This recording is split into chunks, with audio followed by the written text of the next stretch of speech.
Welcome back to the channel. As we prepare for Thanksgiving later this week, I thought we would brush up on our please and thank yous with the Berenstain Bear family. The Berenstain Bears say please and thank you. The members of the Bear family usually had fun together. They had fun going places together. They had fun doing things together. They had fun just sitting around doing nothing together. But lately, they didn't seem to be having much fun. Somehow fun had given way to fussing, feuding, and squabbling. Words like please and thank you were giving way to words like oh yeah, gee whiz, and phooey. If the Bear family had been a television show, Family Feud would have been a better name for it than Family Fun. It wasn't clear why this was happening. Maybe it was because the members of the Bear family had gotten out on the wrong side of the bed. Perhaps it was because of the fast pace of modern life. Or perhaps it was just one of those things. But whatever the reason, it was clear that things were going wrong at the big treehouse down a sunny dirt road deep in bear country. It was certainly clear to the mama bluebird, who nested in a tree on a treehouse branch. There was so much growling and door banging that it woke up her babies. It was clear to the bear's family pet goldfish.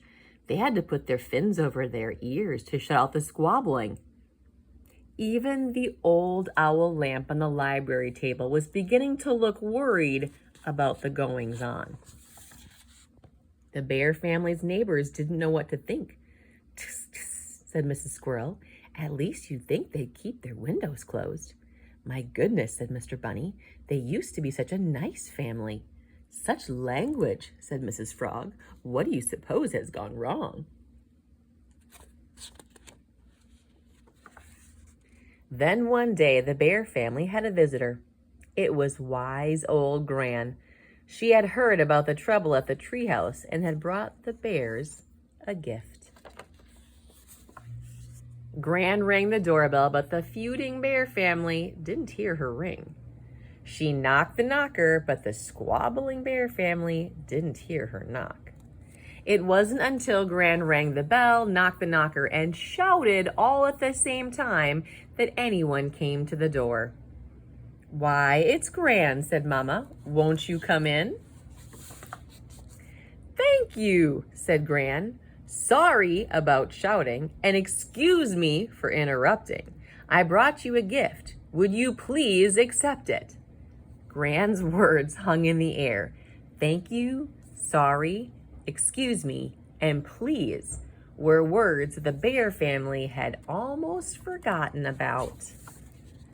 They opened the gift. It was a sampler, a beautiful framed sampler Gran had made. This is what it looked like, and this is what it said. Manners matter. "Thank you," said Papa.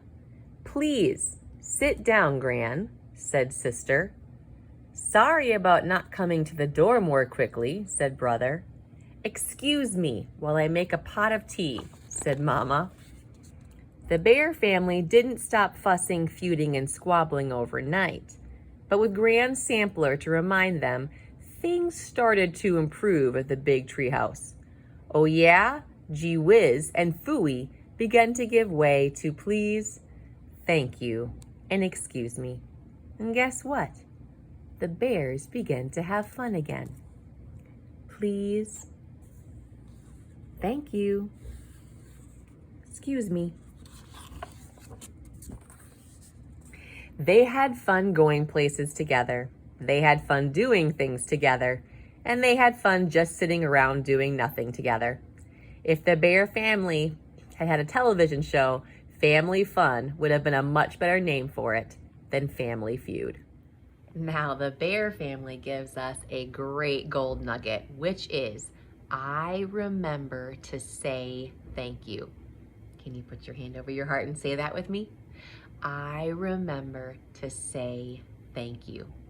As we are preparing for Thanksgiving this week, it's a great reminder And it's also a good way to live, to look for ways that you can say thank you for the normal things that people, especially our family members, do for us on a daily basis.